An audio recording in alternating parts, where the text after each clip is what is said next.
What's up, everybody? Clint Esposito here with Two Wheels to Freedom. We're going to talk a little bit about Southwick because basically everybody and their brother already covered it.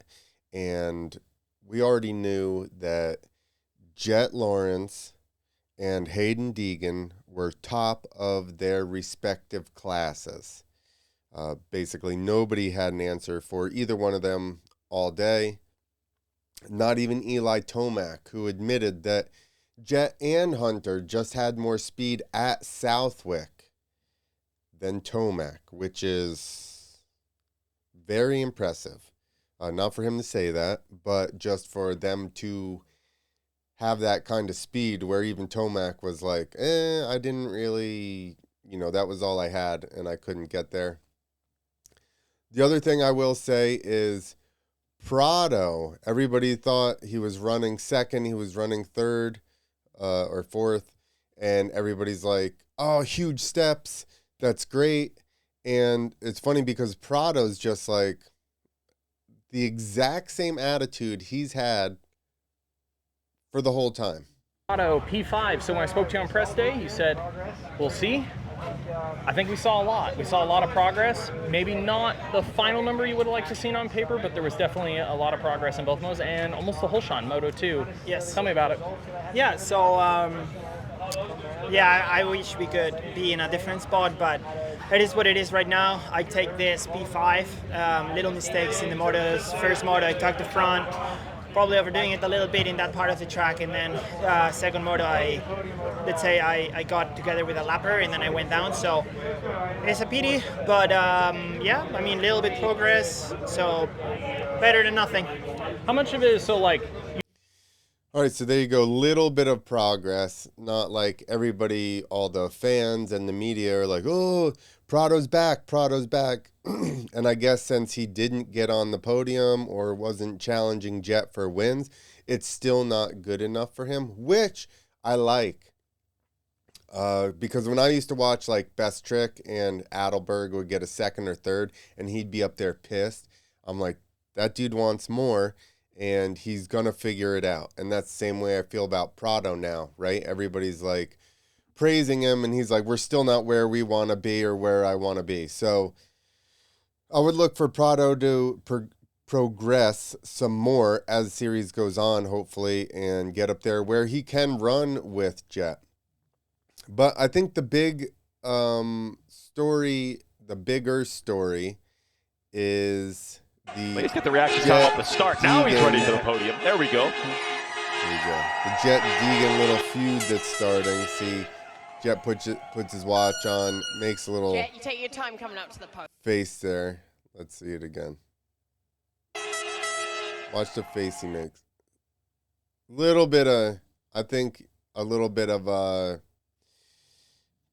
jab right there towards Deegan, and then this part right here definitely makes it look like. So if you don't know, here, thank you, the Moto Aftermath show for posting that. If you didn't know, here you go. Here's a side-by-side comparison. He is making fun of Deegan's TikToks, which got brought to the attention to everybody by Duke Gomez, who basically had to make fun of it.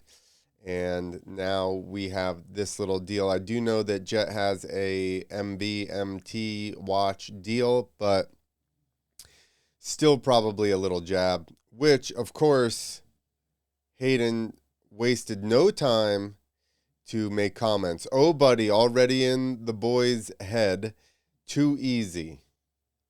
And I read somewhere else that he said that he has a bald spot or something, which I can't find that one. And also leading into, everybody's like, oh, that was unprovoked. Jett's just trying to, he's already in his head. It's unprovoked.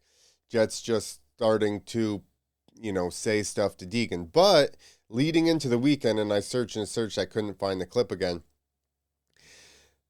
Deegan was like, oh, I was on Sports Center. Everybody watches sports. I'm not just going to some stupid fashion event, which, if you remember, during the off week, Jett went to the, or maybe I don't know if it was off week or just after an event or something.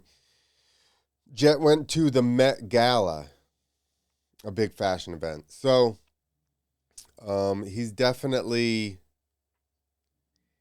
trying to get under Jett's skin. I guess that he doesn't have anybody in the 250 class to battle with. So he's going to go for Jett. Now, my biggest thing is what happens next year. So far, we've seen Deegan basically be able to get into everybody's head and mess with them. And then once they're not able to beat him on the track, it just is a downward spiral for that rider. Does Jett play into the back and forth head games? Does it affect him? Does he kind of stay quiet about it?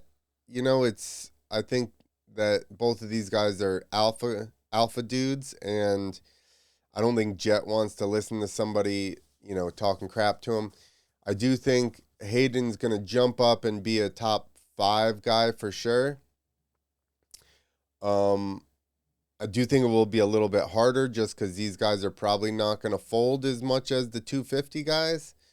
But again, he's good at getting in people's head and rattling them, and he has no problem doing that to anybody. So, I don't know.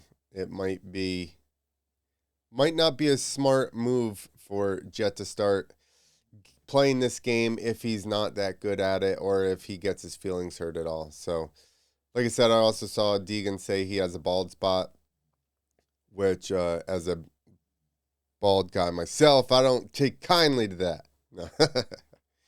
But, all right, what do you guys think? Are the head games going to mess with Jett? Is Deegan going to beat Jett just on head games? I don't know. But I can say this, and it's not been head games or anything direct like that, but Jett has dealt with a lot of turmoil this year with the whole Lucas Myrtle thing, the video, all that, and still came out and won. So, and like I said, that's not like the N-word video was definitely a direct,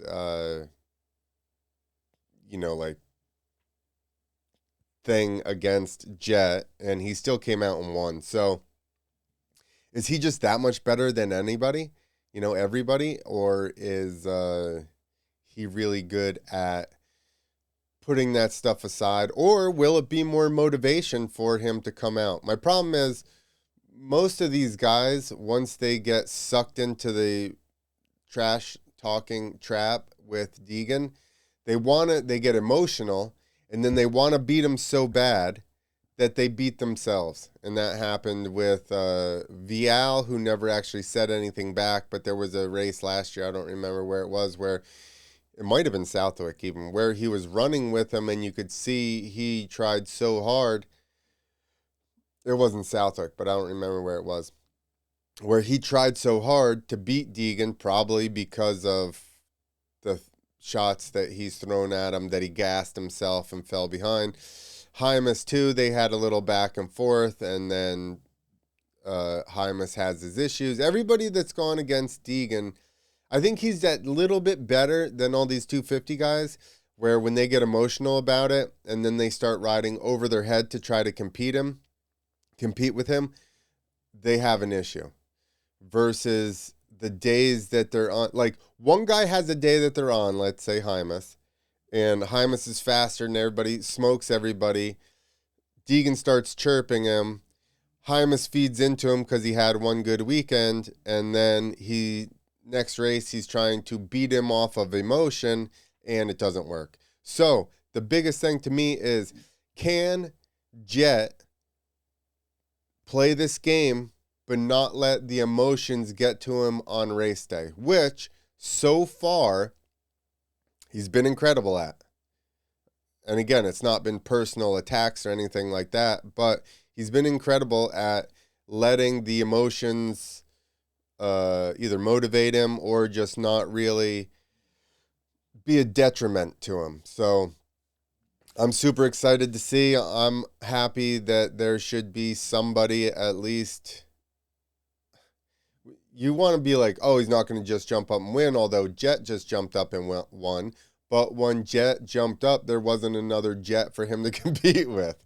So I think that maybe first year had Tomac been there and been feeling good, there might have been a little bit of a different mental spot for Jett, having somebody to actually fight with.